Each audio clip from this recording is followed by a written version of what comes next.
Good morning, everybody. I hope everybody had coffee, arrived well, depends on where you come from. I had a pleasant ride from Subangjaya to here. As always, you have the choice, either you start at 6 a.m., then you reach KL at 7 a.m., then you're stuck here for 2 hours, or you start at 7, then you're stuck in the traffic for 2 hours, then you are late. So, yeah, again, good morning. Today's session, beyond brand and image building of CSR and sustainability. We have 3 great speakers on this topic today morning here. First, Dr. Dewi Fitriasari, all the way here from Indonesia, who will give us a nice overview on the topic in her first presentation. After that, we would have Mr. Prakash Chandran from Siemens, and followed by Mr. Daniel Lowe from BASF, 2 champions in this area, in the area of CSR and corporate governance, who will share with us some more details how both companies cover this topic in their particular businesses. Myself, my name is Marius Stepien, as already introduced. I'm the humble moderator for this session. Actually, Mr. Stettfeld from the Malaysian-German Chamber of Commerce was going to hold the panel today. Unfortunately, he was not able to attend, so he gave the honorable task to me to substitute him. I hope I can cope with that. Just briefly, my background. I'm from TÜV Rheinland. This is a global, based in Germany, global certification and testing company. Maybe for the Malaysians here, we can say it's like a German version of Sirim. We are also very, very deeply, and myself also very deeply involved in the areas of CSR and corporate governance. In my time here in Malaysia for 2 years, and before that 4 years in Japan, I was dealing with this topic for the whole Asia-Pacific market and region, and I would say it's a very, very interesting and very challenging topic also. So I'm really happy to see today 3 great experts on this topic who will share with us. Thank you very much. And I would give the word first to Dr. Dewi Fitriasari, CSRS CMA. She received her PhD in accounting from Aarhus University, Denmark in 2011. She is an active exam board member of the National Center for Sustainability Reporting, and in 2012 she was the chair of the assessor team for the Indonesian Sustainability Reporting Award. In 2011 and 2012 she was also a judge in 2 university-level national competitions in sustainability. She presented her papers at various international conferences in Europe, and she was a visiting scholar in St. Andrews University, Scotland. Most recently, Fitriasari has contributed to the PRME textbook, which is upcoming, and visited Aarhus University, Denmark, as a visiting scholar in 2013. So please welcome with me Dr. Fitriasari. Thank you very much. So, good morning, ladies and gentlemen, the honorable participants of the 5th Annual Corporate Governance Summit. In this occasion, I'd like to present sustainability reporting as an international case.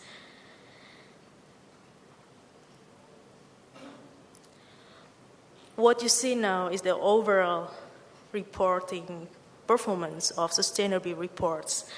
So, in overall, I can proudly say that when it comes to the matter of adhering to the well-known sustainability guidelines, that is the GRI 3.1, businesses have shown at least the average of 92% adherence.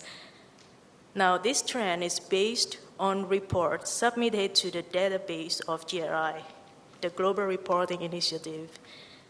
Assuming that those reports are submitted to disclose best practices in sustainability reporting, which I refer to as the process of collecting, monitoring, and disclosing sustainability reporting and sustainability activities, the level of adherence generally represents high-quality processes of sustainability reporting.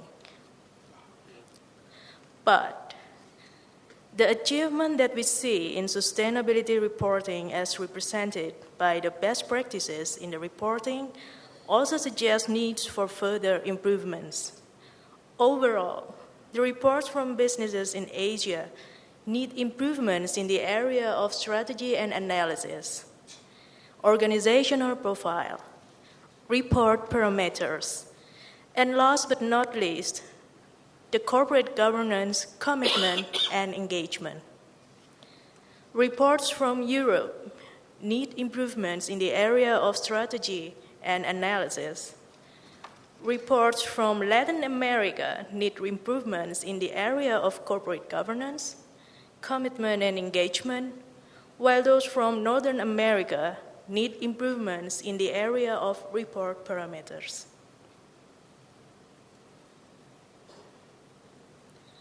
What areas then that become the intersections of the major issues of sustainability reporting? Now, the first intersection is the corporate governance, commitments, and engagements, while the second one is the reporting principles for defining the quality of reporting. Stakeholders need to encourage these businesses to improve the monitoring part of sustainability reporting through the improvement of corporate governance, commitments, and engagement with stakeholders, and the disclosure part of the reporting by disclosing the principles that those businesses follow to define the reporting quality. Now, why I should bring forward these issues to you? May I remind you that the data that I'm discussing are data of the well-deserved best practices of sustainability reporting in 2012. Besides the reports gathered by the GRI, there are even more sustainability reports based on GRI or based on other guidelines that may have lower quality or at least have lower feature of consistency in reporting sustainability activities. This suggests the need to promote good sustainability reporting in international level. A way to promote good sustainability reporting is by enforcing the good reporting through regulations. In the case of Indonesia, there is a supreme law that defines and demands the disclosure of sustainability reporting or social and environmental responsibility of a limited liability company.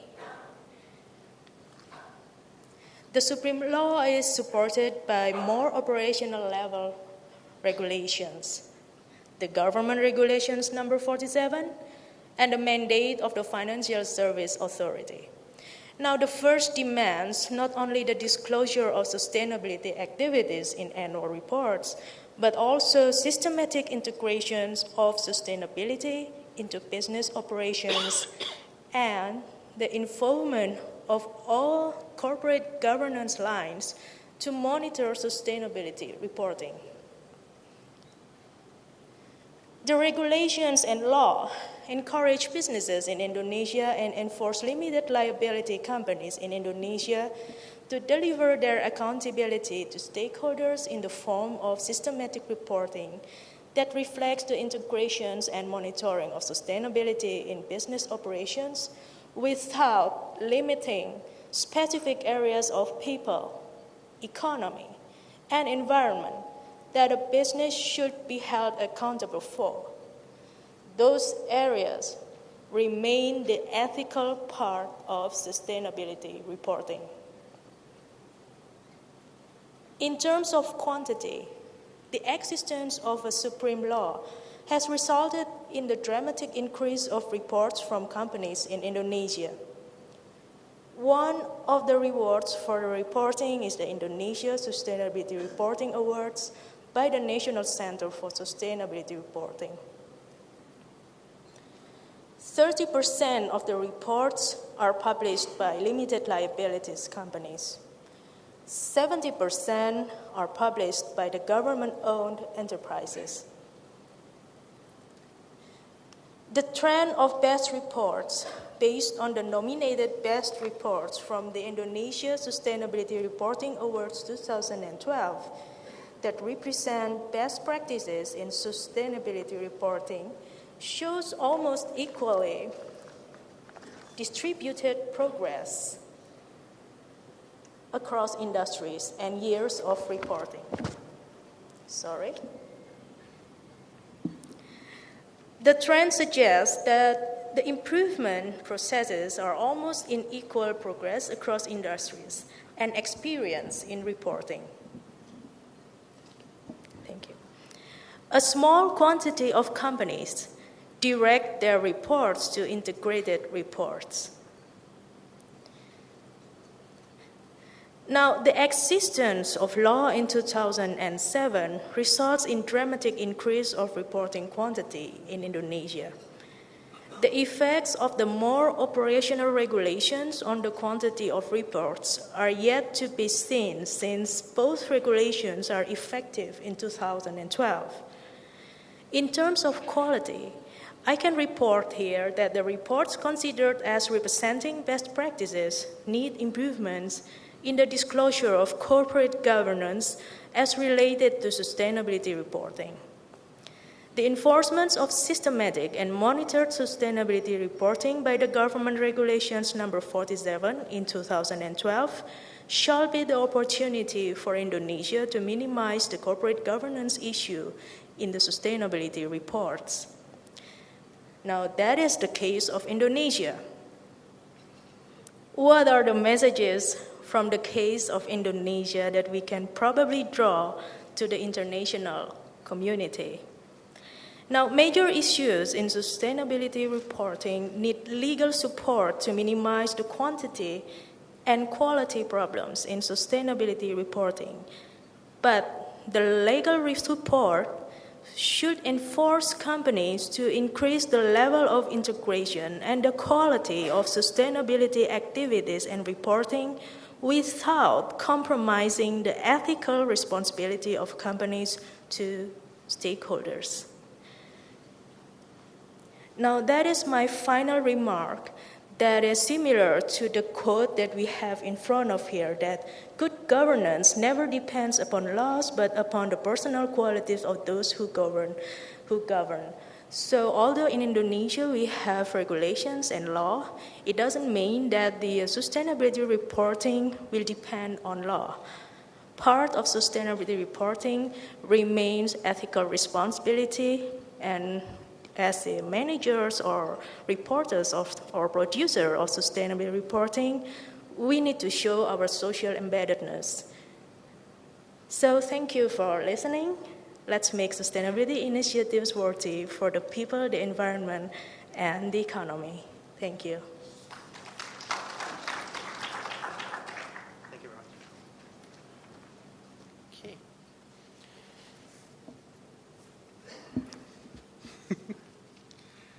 Okay, thank you very much, Doctor. So I think we got a very nice introduction to the overall topic based on a specific example on the regulations, requirements, and experience in Indonesia. We will now have two speakers which will give us in-depth analysis and in-depth presentation on how they, as a global player, we have here two very, very big companies represented in many countries in this world. So they will share with us how they implement this topic of corporate governance in their own companies. The first will be Mr. Prakash Chandran, President and CEO of Siemens Malaysia, Chandran Bharat. As a brief background to his person, he is a dynamic, influential, and leader in his chosen field. First non-German president and CEO of Siemens Malaysia as a German company. His employment log includes other companies like ABB Industrial and Building Systems in Malaysia and Crompton Greaves Limited in India, where he landed his first job as assistant project engineer. Today, after more than 27 years of work experience, Mr. Prakash assumed his post as Siemens Malaysia's president and CEO in November 2009.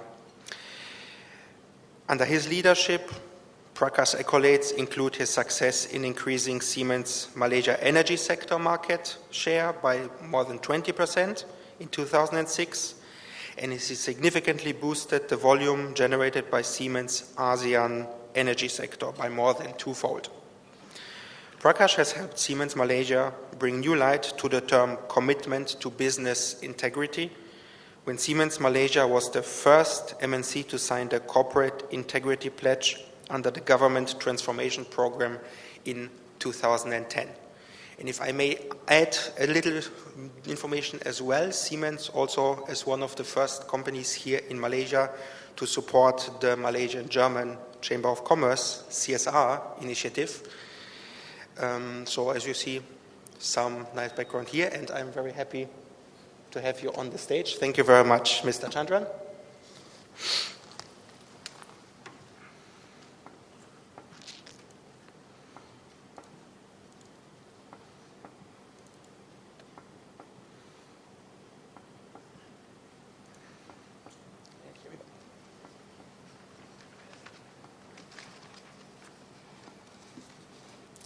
A very good morning to all of you, and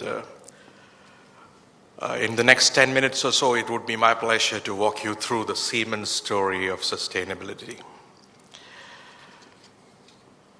Well, where do we start? It all started with the Siemens joins the UN Global Compact in 2003. We had along the way the definition of environmental portfolio and also own environmental targets. Then we had our own central board member who was responsible for the chief sustainability officer at Siemens, which was one of a kind. Establishment of internal sustainability board, which was also unique, and of course many more aspects as you see here. Which basically resulted in giving us the Dow Jones Sustainability Index as a sector leader for industry, the Carbon Disclosure Project, all in 2012. So we have won a lot of accolades on sustainability, and this is no mean deal, but that is not the subject of today. We go beyond this branding. And let us talk about starting from the basics and building up on what we have in the very basic fabric within the Siemens organization. So what does sustainability mean for us? We go to basics. It's the same 3 Ps which everyone talks about. Responsibility for climate and environment, that is the planet. We talk about profits, because without profits, no business is sustainable. So it is value-oriented action. And then, of course, last but not the least, the most important one is the responsibility for the people within the organization and the people as a society globally. Now, we start with what we have for the planet. And our environmental portfolio helps us and our customers to improve their efficiency and performance. So where are we present? We are present throughout the whole value addition chain of energy. We talk about power generation, the various types of power generation. Then we transport, power transmission and distribution, then all the industrial applications which come together. And last but not the least, the end user, how the energy conversion chain is improved with better efficiency at that point.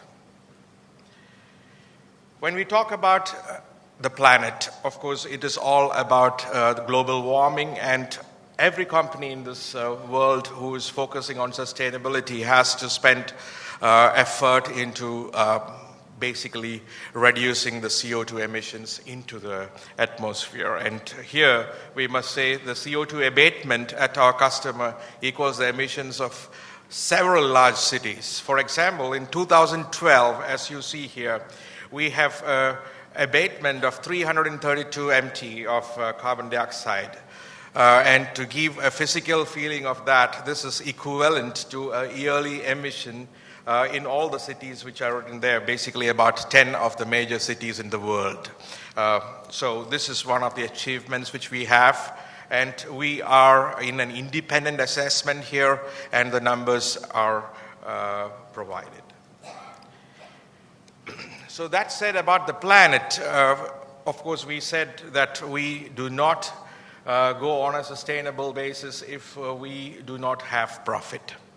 And it is important for any organization to revisit the overall portfolio and do a fit which is useful for the present market purpose. So with that in view, we in Siemens have gone into a Siemens 2014 program, which has got basically 5 aspects. But what is important for us for this subject is first the cost reduction, and second the strengthening the core activities. With cost reduction, we make ourselves more competitive in the market, which helps our customers to make more profit. And secondly, to strengthening core activities, it is always important to move away from areas which are non-congenial and to move into new areas which really provide opportunity for the business. So we are basically focusing on 4 sectors: energy, infrastructure and cities, industries, and healthcare. And as you will see here, all sectors have identified a large number of improvement projects and started execution for completion in 2014, all with the focus on improving profit and helping our customers to achieve more with their processes. Now coming to Siemens corporate citizenship, or what we call CSR. In the last 2 years, we have basically realigned the overall CSR approach, and we are focusing now on 3 aspects, which is economic, environmental, and social aspects. For us, on the first economic situation, as the forerunners for innovation, we spend a lot of money into education and science, and of course for the improvement of the society and environment. Of course, what do we intend to receive from all this? So first of all, it is anchoring Siemens in the society, that is the license to operate. Of course, then we talk about increasing Siemens competitiveness and value proposition. And last but not the least, we are also focusing on attracting and engaging and retaining the best employees. Just in Malaysia, if we look at last year, where our spending was more than 1.5 million ringgit, in 2012, 85% of our total spend on corporate citizen activities was in support of initiatives related to education and science as part of our contribution to improve the innovation areas in Malaysia. People. Human capital is core prerequisite for sustainability, that is known to all. And in the 21st century working world, it has got new characteristics and challenges. I wouldn't like to go into that in specific, but we have 400,000 employees worldwide, and about 63,000 of them are in Asia Pacific. And it is important to put them under the umbrella to make sure that sustainability aspects are taken care of.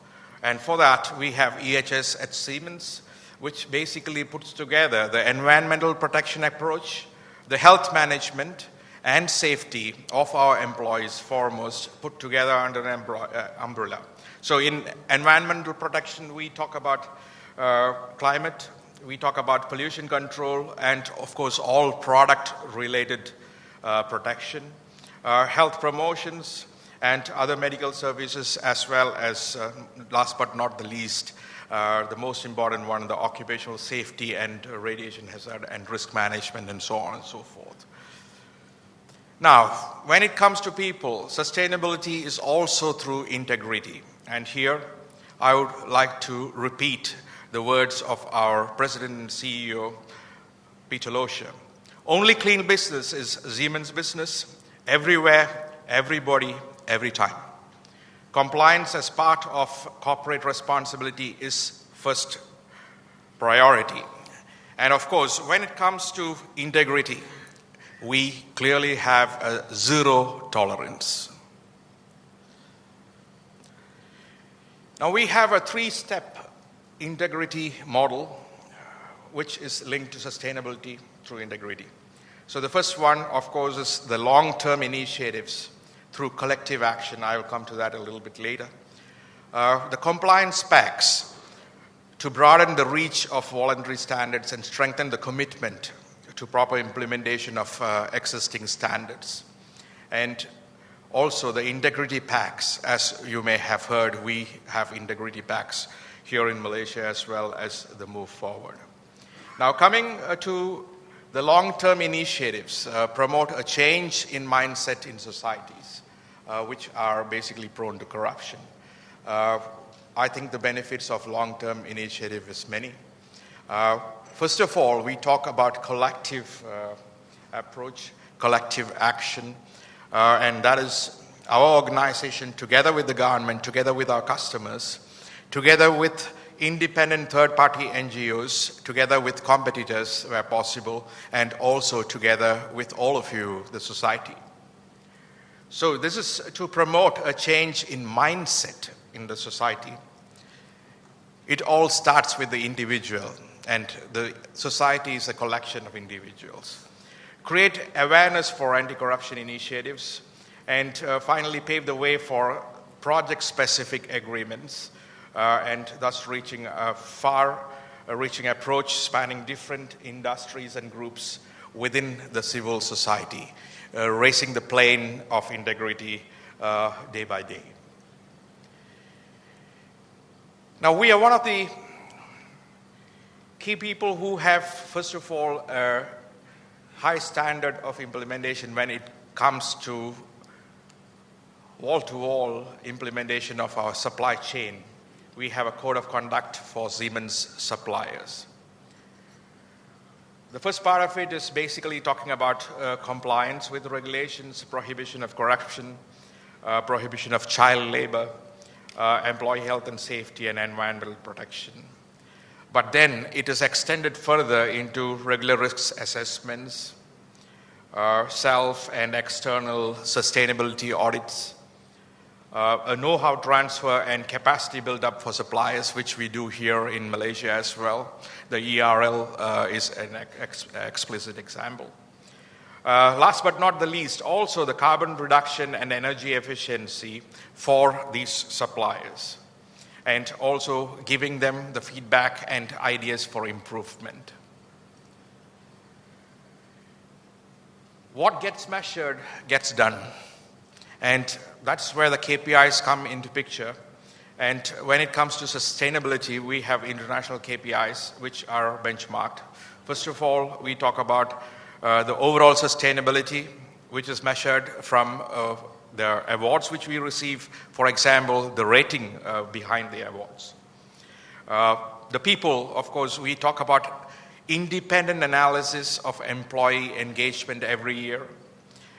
We have a diversity ambassador, the chief diversity officer, who is presenting the situation and reporting the diversity on a continuous basis.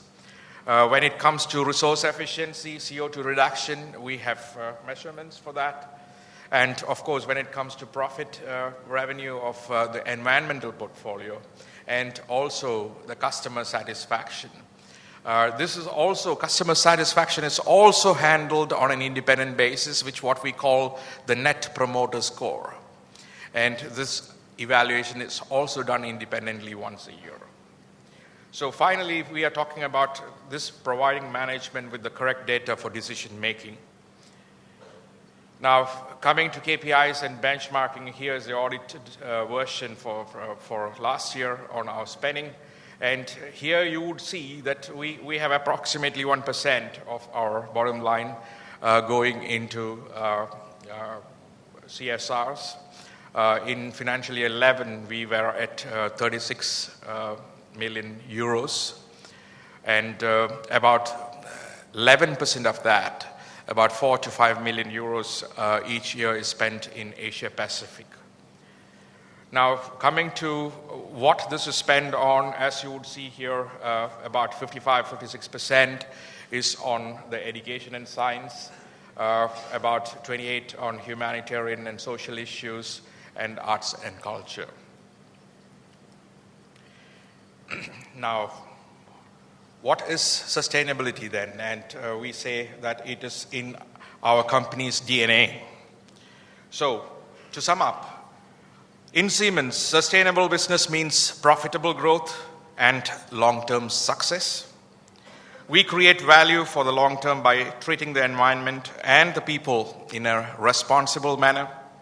We provide sustainable solutions for energy, healthcare, industry, and infrastructure sectors. We act responsibly and in the communities wherever we operate. Thank you very much.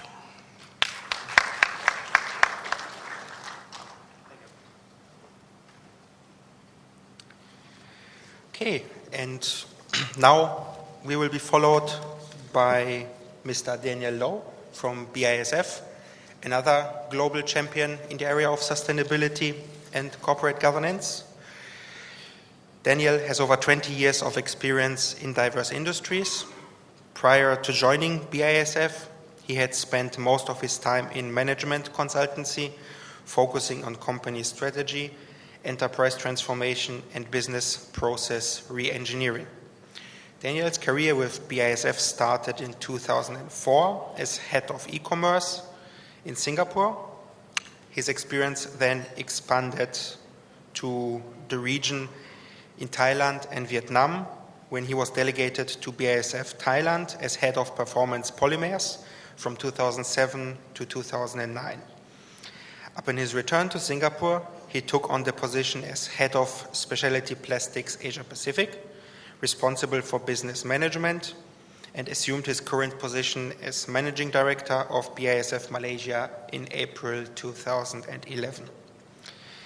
In line with BASF's purpose of creating chemistry for a sustainable future, Daniel has spoken in several international conferences on sustainability and waste recycling in recent years. Daniel holds a Master's of Business Administration from the Oklahoma City University, USA, and a Bachelor of Engineering degree from the National University of Singapore. And today he will share with us how BASF is challenging and addressing this topic based on some examples. Thank you very much, Mr. Daniel Lowe.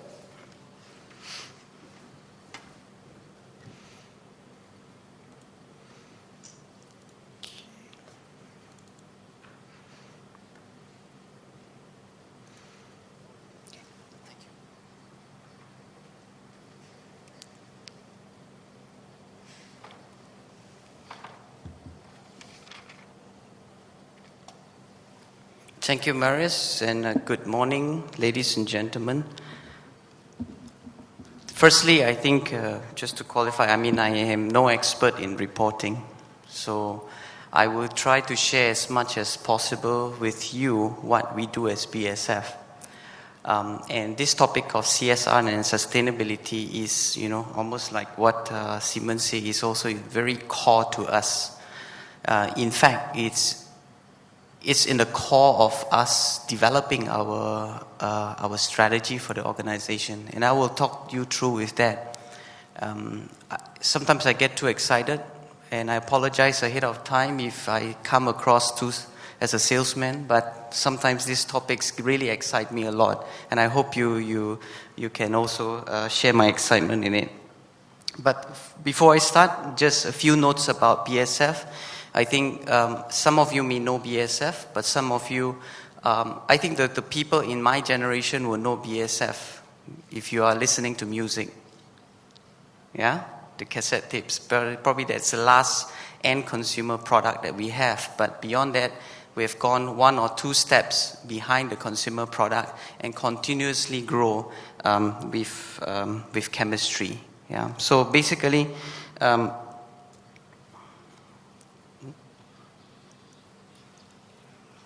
okay. Our chemistry or our chemicals are used in almost all aspects and all segments in the industry.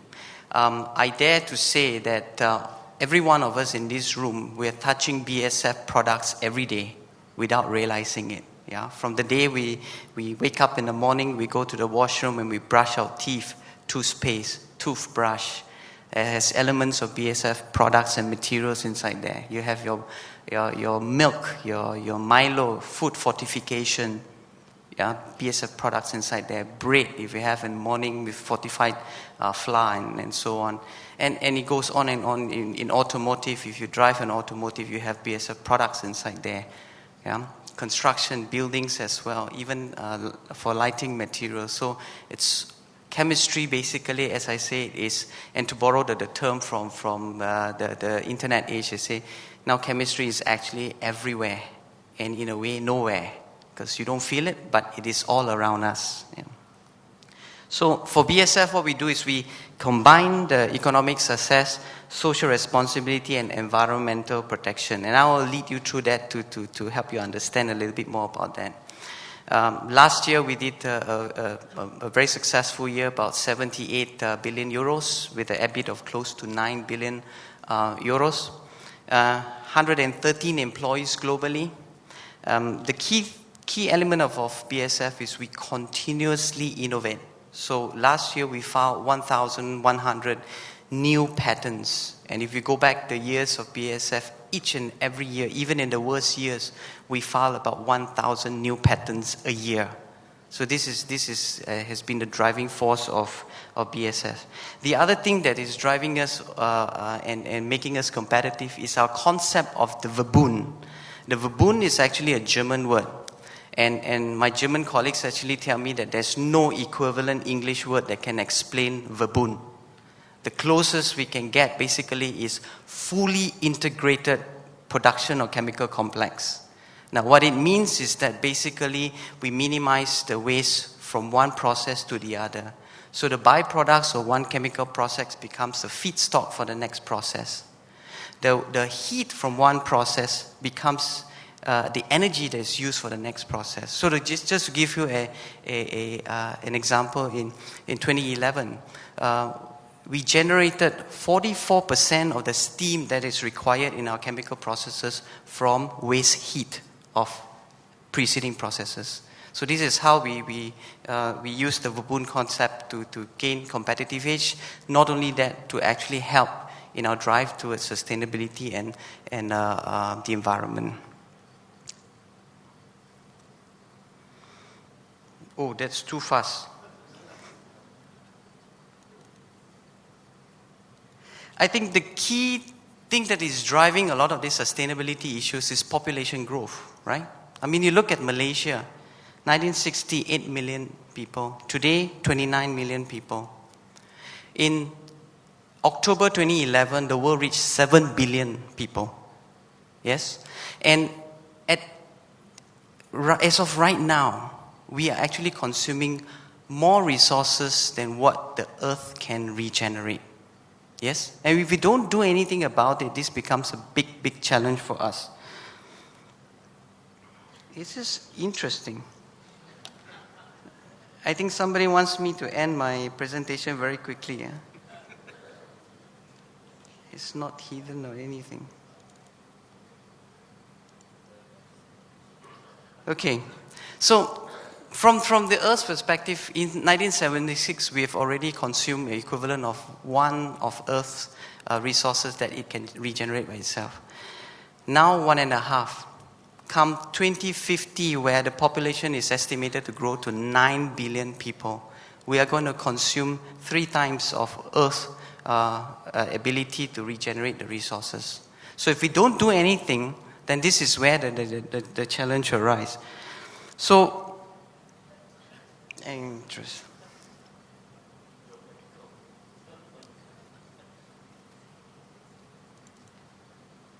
So for BASF, we look at this and we say, we classify this into 3 broad categories where we feel the challenges are going to come from. 1, in resources, environment, and the climate. So obviously, we need to find ways and means to use our resources in a more efficient manner, because we are going to continuously do that. The environment and the climate, if we don't use resources efficiently, then it affects the environment, it affects the climate as well. then food and nutrition will also become an issue. Because you're talking about developing cities, developing countries. You got to produce more and more food to feed the population, but either from the same amount of aerated land or even less. So that becomes a challenge. Quality of life will continuously become a challenge for us as well. Now, of course, quality of life is subjective, depending on where you are. So you better be the need to have affordable housing, the need to have affordable medication, or the need to have, let's say, water or mobility, transportation issues. These are constantly going to do challenges as cities develop and urbanization grows.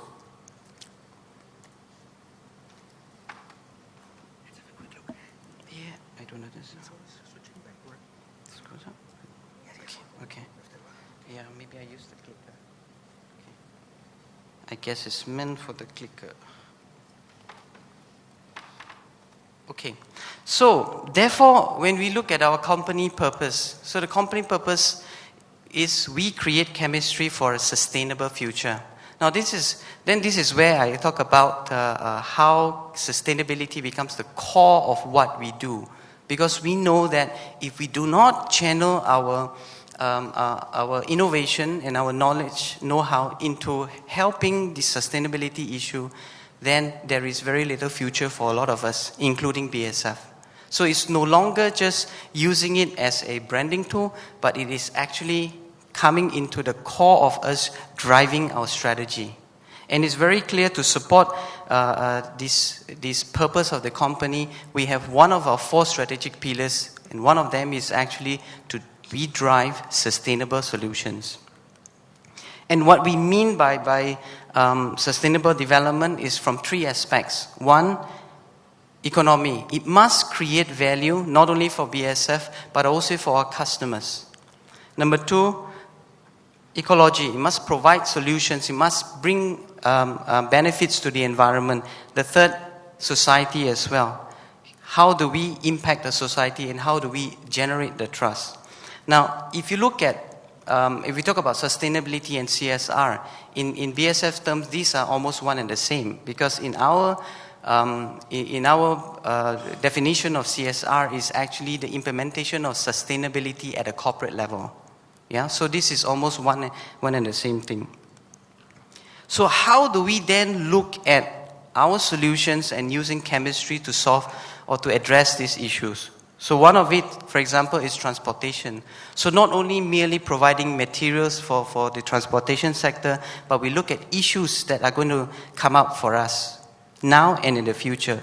Batteries. Battery, you know today, electric vehicles, people want to do more of it. But the limiting factor is the capacity of the battery. So how do we find better materials, better solutions to increase the usage of batteries for mobility? Lightweight composites. If you continue to have combustion engines, you want the car to be light so that emissions is reduced. Heat management. How do you reuse the heat in a car for energy purposes? I mean, if you look at a automotive today, only about 20 to 30% of the actual energy value from the fuel is converted into actually moving the car. The rest of it is wasted in heat and so on. So how do you use the heat better to regenerate energy for the car? Construction, heat management.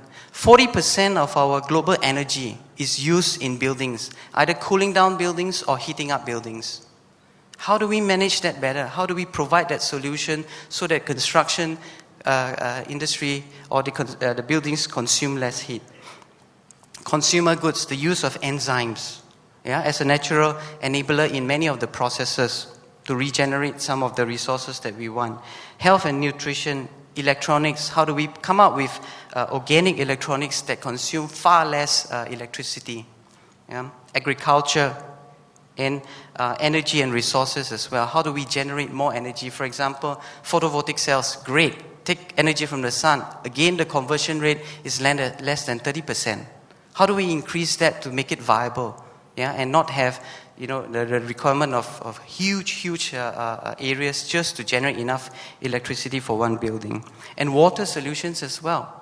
So how do we bring about solutions For example, materials, advanced materials for membranes, for reverse osmosis, where practically you can use it as a straw to suck out water from any source, any even contaminated source. You can suck water and drink it directly. So for BASF, I think the key part about this is it's not only in our strategy, it's already in our board. We have a member of our board of directors, Mrs. Marcus Ukale, who is actually heading the Sustainability Council globally. And that structure then is permeates down to the regional steering committee for sustainability. And then we have sustainability champions in the business units and also in the country as well. So that's how sustainability goes in. And I have to say that also it's very real for us because we now also have sustainability in our target agreements. So every aspect and everything that we do, we have to have an element of sustainability in it as well. From a reporting perspective, we have implemented the integrated reporting since 2011. Now that serves for us as a document to show our economic environment and social performance. Not only that, it actually also acts as a progress report for the implementation of UN Global Compact 10 principles.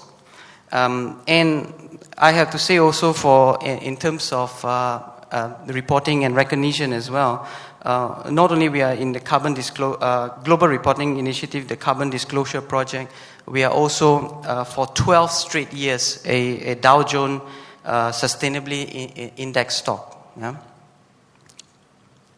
So that is just a quick picture to give you what BASF does.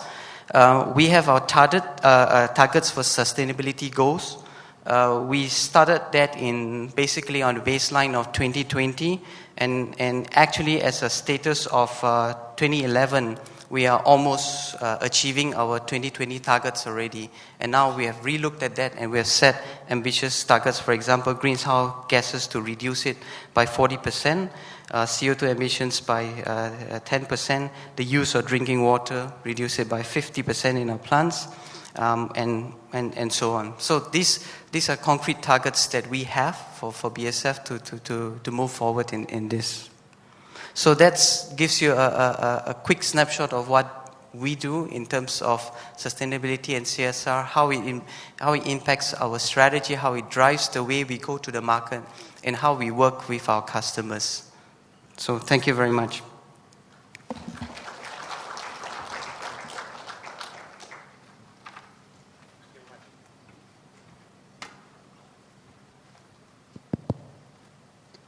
Okay, thank you very much for sharing the experience of BASF, prior the ones from Siemens. So I think we have now a very nice overview on this topic in general, and then 2 detailed examples on how 2 global players are implementing sustainability in their daily business. I would say we will, if some of you have any questions, I would now open the forum for direct questions to the speakers. And also I have prepared by myself a few tough questions for the gentlemen, which can maybe serve as an icebreaker. But first I would like to ask the audience for direct comments, direct questions, if there are any. I think so early. Yeah, please. Okay, the gentleman there.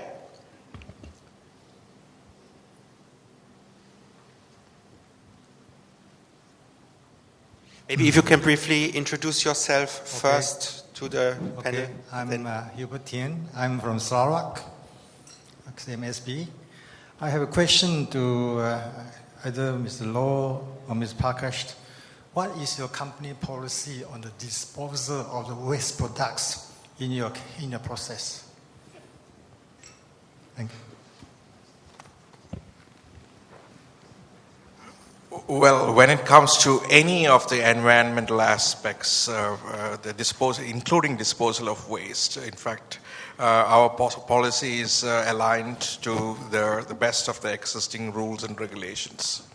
And not only our company, but all our sub-suppliers are, as you have seen, have to abide by that.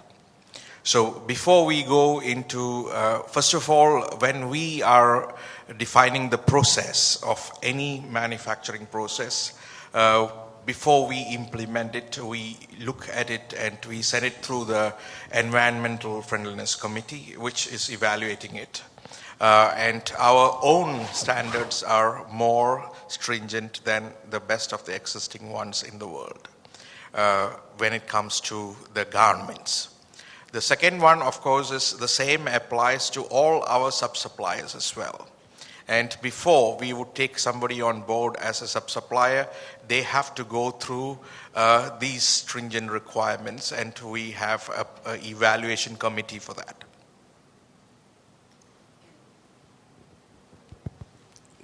Okay, and I think for BASF, the key thing is, one of the things is, the initiative, as I mentioned, is the elimination or the reduction of waste. So this is one of the key things as we try as our best. And as I explained earlier in the Verbund concept, yeah, we minimize as much waste as possible. Yeah, so that that becomes less of an issue. But on top of that, I think for BASF, there are many sustainability initiatives of participation that we voluntarily take as well. So, for example, we are part of the World Business Council for Sustainable Development. We are a key member for Responsible Care, Transparency International, and so on. And of course, all of these drives our internal processes as well, how we manage waste. And audits are done on a yearly basis to ensure that we comply. But also, more importantly, we also ensure that we comply with the local regulation in each and every environment that or country that we operate. Yeah. Okay, your question was answered. Okay. Then if I may add another point here, because we have been talking about suppliers, sub-suppliers. Maybe can you share a little bit on how you collect data, how you ensure that your suppliers and sub-suppliers are properly working according to Siemens or BASF requirements, regulations, and how do you share your vision, your policies, and your requirements to the suppliers and to the sub-supplier network you have globally? I think the first aspect is the pre-audit, what we talk about before we put a supplier into the list. And it is a structured process which is provided and which is aligned to our environmental guidelines. The second, of course, is systematic audits along the way, which is once or twice a year, depending on what the product we are talking about. And also, we have some of the audit personnel who are going on ad hoc audits worldwide.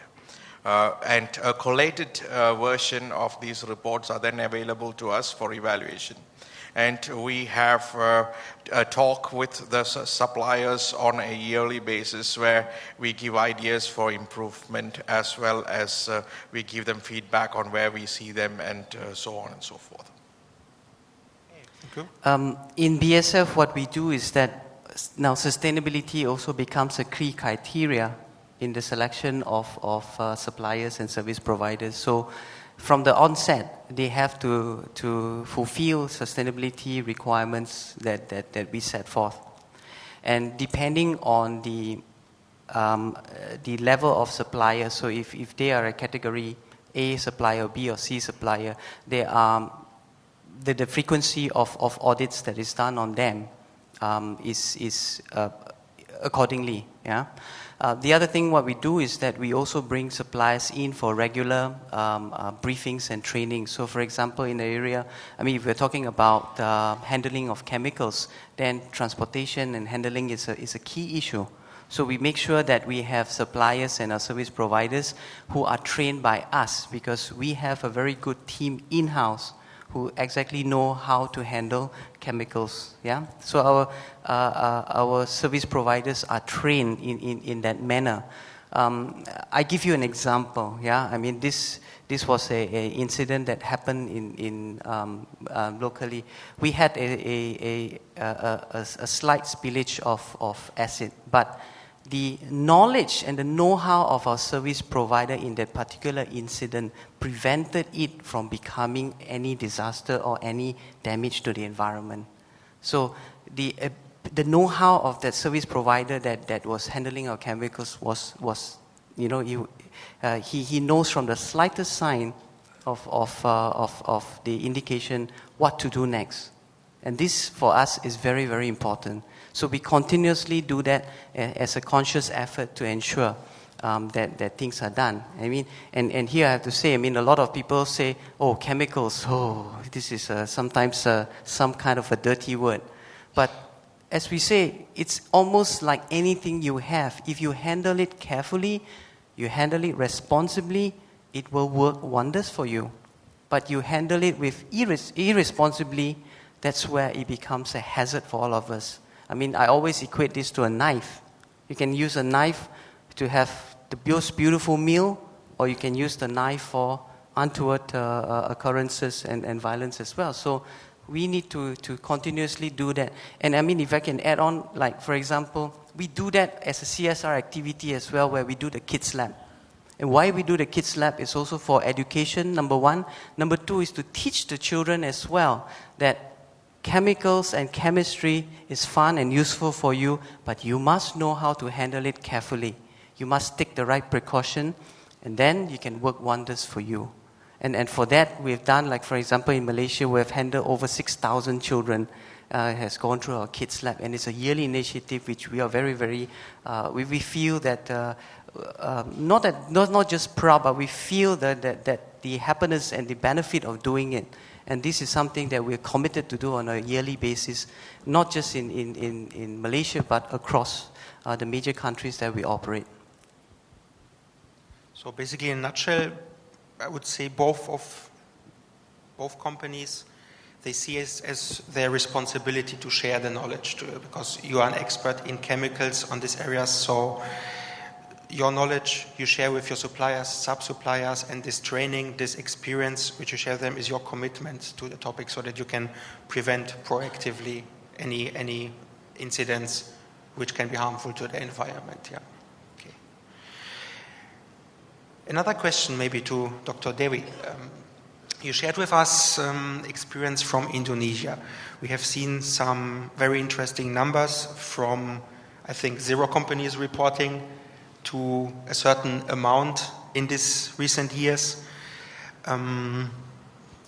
What would you say? Is corporate governance, is CSR, did this become a necessity in Indonesia or maybe a fashion?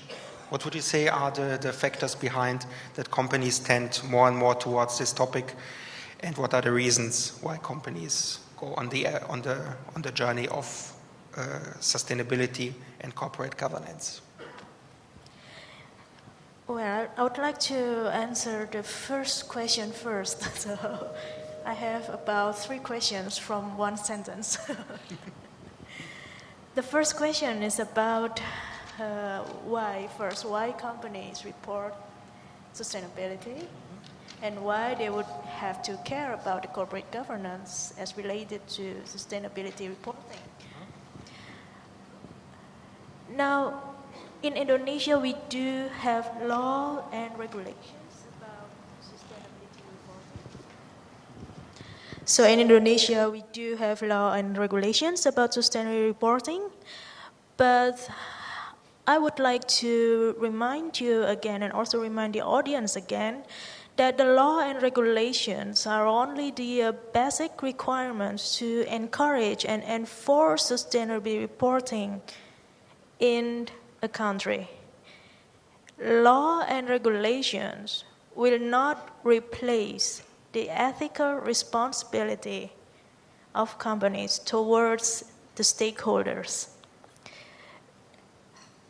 The ethical responsibility of companies towards stakeholders implies the accountability of companies to the stakeholders. Now, that is the ethical part that regulations and law cannot replace. That's one. So the answer for your question, for the first question, is that both legal support and ethical support and awareness are important for companies to report sustainability, and the ethical awareness should be the main part of the reason why a company reports sustainability activities. Now, may I ask for the second question again? Basically, what if companies, if they go for sustainability or for corporate governance, do they do this out of a necessity or because it's maybe just a global trend, everybody is doing it, so we also need to jump on the bandwagon and have a fancy CSR report every year? Yeah, in the case of Indonesia, I can say that both ethical requirements and also the legal requirements are the base of the sustainability reporting. But if you ask me about the international conditions, in the international case, then what we have is the problem of social embeddedness of companies in countries where these companies operate. Once again, we return to the ethical issues of sustainability. How close a company would like to be seen by its stakeholders to remain in operation in certain countries. Now, that's the answer. That's the answer that I can offer, and that's a thing to consider by the leaders of companies here when they enter a country. Now, regarding the corporate governance itself, corporate governance as we know it has a function to monitor all reporting process. For the time being, we are familiar with corporate governance for financial reporting, for preparing financial statements. And so all of the requirements of corporate governance related committees and also the requirements of the commissioners or the directors who will sit in the related committees will be for the financial statements.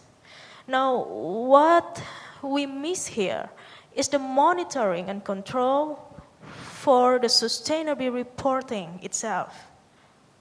We do have control in operational levels.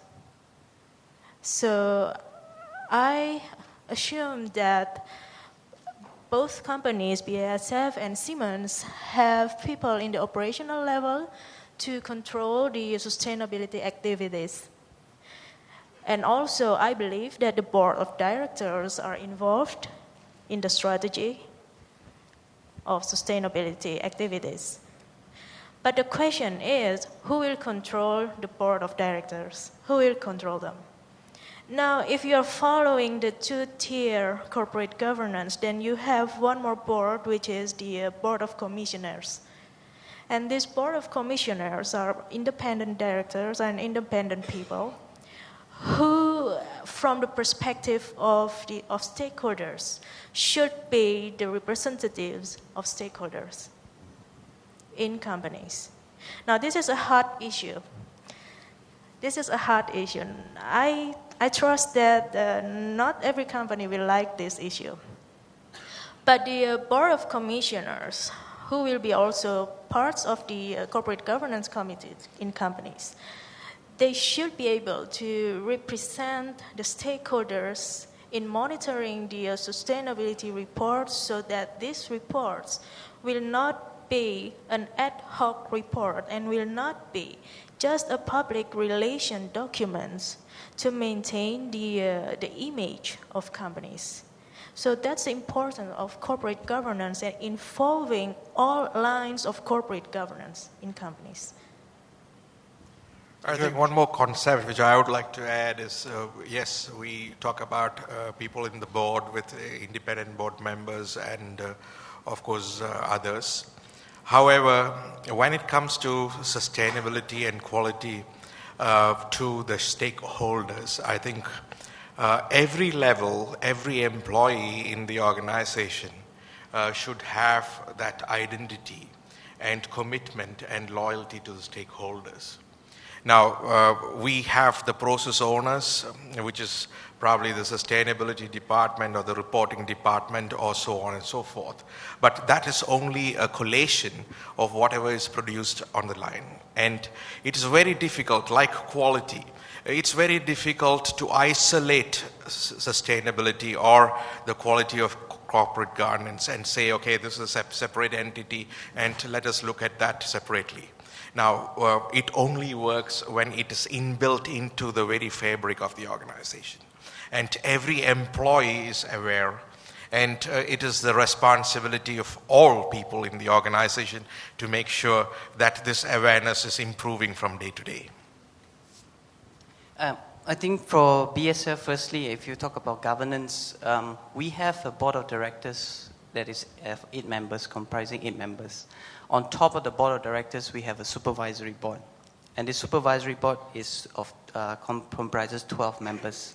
And these are a mixture of a few retired presidents or board members, plus some key industrial experts as well, or notable figures in the business. So that's how we do. So the supervisory board does not have executive powers, but they actually ensure that the executive directors or the executive board members carry out what they say they will carry out.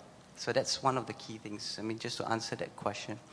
I think the other part about us, as I said, for BASF is that sustainability is really in our core, yeah? I mean, just maybe to borrow even Prakash's words, in our DNA. So when we provide the solutions to our customer, we want to make sure that our customers benefit from it. So with that, we actually even develop tools, yeah? And we do life cycle analysis. And this life cycle analysis is not just from in certain cases where a lot of companies do is from cradle to gate, and then they don't know what happens after that. For us, we look at cradle to grave. That means, let's say, if we were to produce an engineering plastic that is meant for automotive, we want to be able to track the life cycle analysis of this from the point where we actually convert it into plastic resin all the way to the end of life of the product. That means once the car is scrapped, what happens to it, the entire life cycle. And with that, we have tools like eco-efficiency analysis tool. We've actually, we worked with TUV Rheinland on this, and that looks at the environmental impact plus the cost, because if you have good environmental benefits but the cost is high, it doesn't make practical sense as well for our customers. So we must balance that. And now we even have a third dimension, a new tool where we call C-Balance, and this is including the social impact as well. So what does this impact to the society? Now I give you a clear example. For example, closer to us in Second Penang Bridge.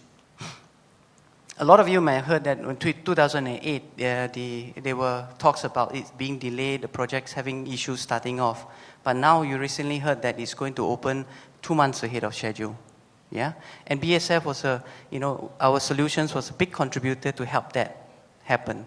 Now, just to share with you what happened, the bridge is built with segments. There are 8,900 segments for the bridge. Now, each segment is huge. It's quite big, and it costs 1 proton vira basically. So you have to cast 8,900 segments of this, and a normal concrete takes 28 days before it achieves the strength, before you can demold it. Otherwise, it will break apart, and then you have rejects. BASF came and gave our technologies that we helped them to achieve a demolding strength within 20 hours. So you can imagine the time that they save. And not only that, it reduces the additional work for them to, let's say, remove honeycombs and air bubbles in that. So increasing the quality and reducing rejects, plus a huge saving of time from 28 days to 20 hours. I mean, that's the kind of benefit that we are able to give. And this is then we can use the eco-efficiency analysis tool and show the real benefits together with the audit and the agreement of our customers as well. So that's the one that we talk about, going beyond the branding and just image, but providing real value to the customers. Okay, thank you very much. Any feedback or any questions from the audience on the discussion so far? Yes, please. Yeah. Yes, Rosli from Petronas Gas Berhad. For Mr. Loh, just to extend on the question of the waste discharge and disposal. Okay, you might have good control on your internal process and also your supplier. But as you said, your product is within the all product that used by the general public, you know, in the daily basis. So what is your view on your responsibility and liabilities in those products that be used by general public but thrown away and disposed irresponsibly by the general public? Where do BASF stand on that? You know? Thanks for bringing that up, because actually this is the key issue. Yeah, I mean, for example, if you look at the issue of plastic bags, I mean, this is the common white litter that we find everywhere, and that's why Malaysia is taking steps into trying to curb this issue. You're absolutely right. But by the way, BASF do not produce polyethylene anymore. We're out of that. But we do have, for example, biodegradable bags. But again, biodegradable bags are not the solution. Because if people take biodegradable bags and they actually use it the same way as a polyethylene bags, you never come to the issue, because biodegradable bags decompose or biodegrade under certain conditions in industrial composting and not by itself on the floor. So when we want to sell biodegradable bags, and I can share this with you, we were the patent owners of these biodegradable bags called PBAT. And there was a huge demand from the world to say that we need that. BASF, please supply to us. Basically, we were in a position where people were coming to us and practically begging us, please sell to us, please sell to us. But we say, hey, wait a minute. What are you using it for? Do you have a program to use this properly?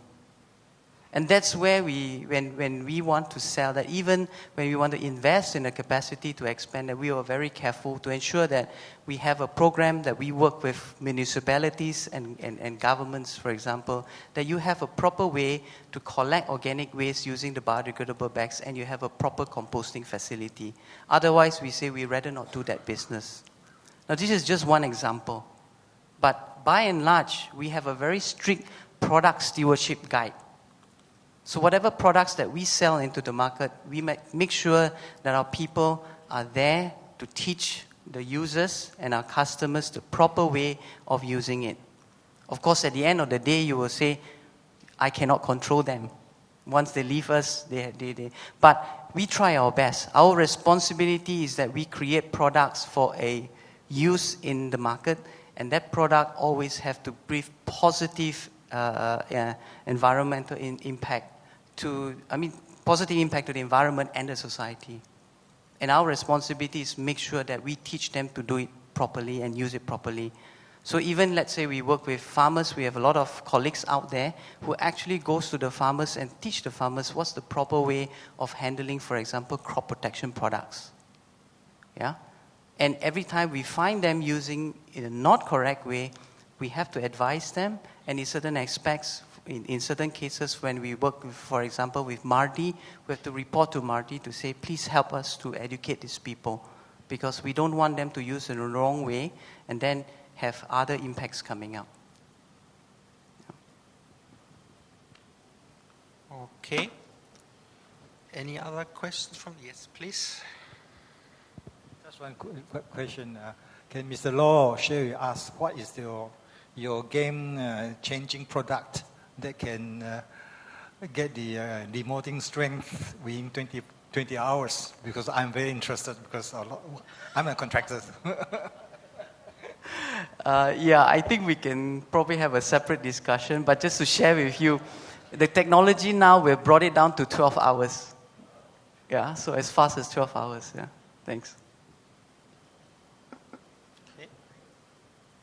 Anyone else? Okay, then just to conclude with one final question also from my side, again, using the opportunity to have two global players here.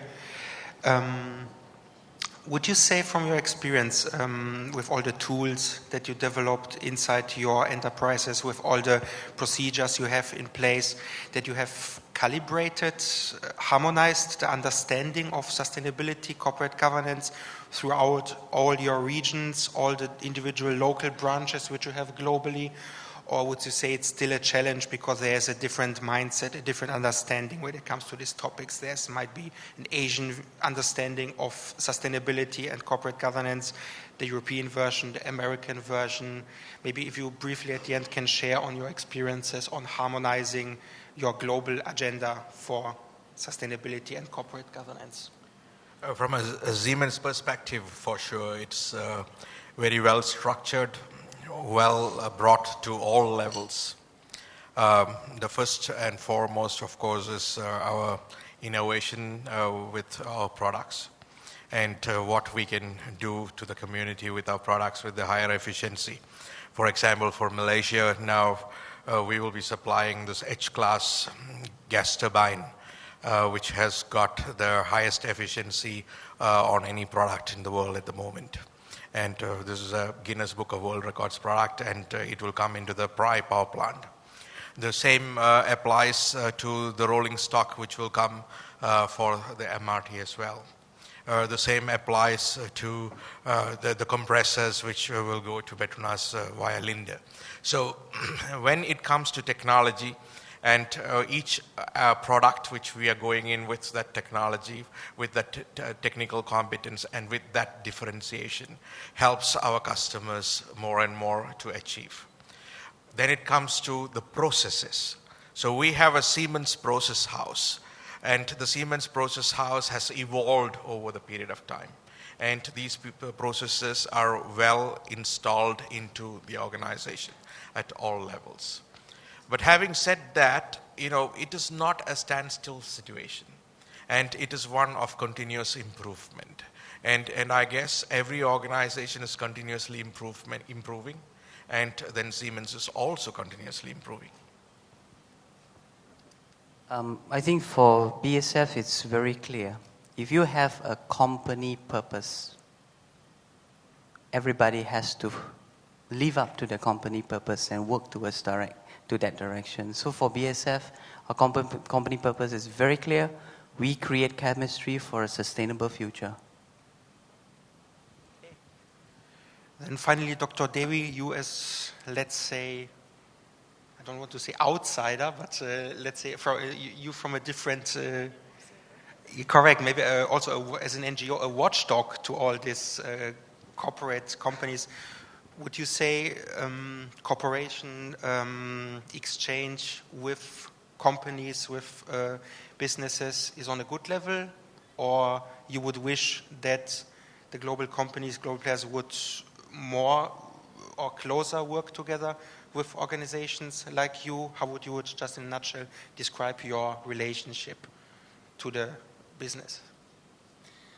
Well, in terms of my positions as an independent party in these discussions, and I would say that non-profit organizations should be the partner of corporations, and that's how should corporations see non-profit organizations. So non-profit organizations should support and help corporations to define and also to apply their sustainability strategies, and also help to monitor the sustainability reporting process through the lines of the corporate governance that includes the engagement of stakeholders in it. And also the non-profit organizations should see themselves as organizations that should educate people in general, so that these people will understand what a sustainability is, what their obligations are to achieve sustainability, because when we talk about sustainability, we do not talk only about companies. We to talk about the people who also have responsibility in sustainability too. So there are areas that non-profit organizations can play in sustainability. And that is exactly what we call collective action, as I have presented. And it is very important to have a collective action to bring up that impact into the society. Thank you very much. So I think we got now a very nice understanding why the name of this topic today is Beyond Brand and Image Building, because I think today we got very nice examples from 3 different parties, how they implement this, and that for them this is not just a tool for improving their image, or like maybe when in terms of environment the word of greenwashing was coined. So I think for sustainability that we can speak of as sustainability washing, I don't know, but you understand what I mean. That these companies really commit to the society, that the organizations contribute and they understand their responsibility. And with these words, I would like to end this session today. And please give a big hand to the speakers today. Thank you very much. Dr. Dewi, Mr. Chandran, Mr. Low. And I think we have a small token of appreciation today for the panelists, which I would like to.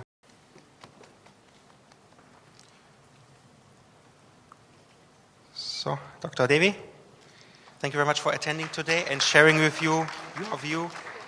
Thank you.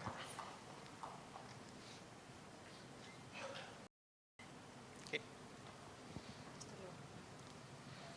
So second will be Mr. Low from BASF. Thank you very much for coming today and sharing with us.